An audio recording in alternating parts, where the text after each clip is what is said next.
How to freeze a frame of video. To begin, I added a video to my timeline. First, move the playhead to where you want to freeze the frame. Right-click on the clip and select Insert Frame Hold Segment. This will add a picture of that frame with a length of 2 seconds. To change the length of frame hold, hover mouse at the end of it, then press Ctrl key on your keyboard so the icon changes to a yellow icon. Now drag to change the length of the frame.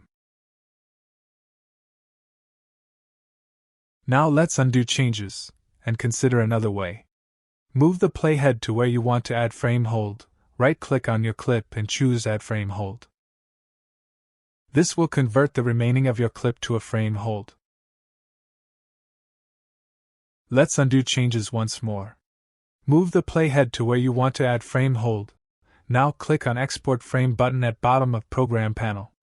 In the pop-up, set a name and set format to JPEG and make sure Import into Project is checked, and click OK. This will add an image to your project. Drag it above your video at playhead position and change its length. Now use Razor tool to add a cut.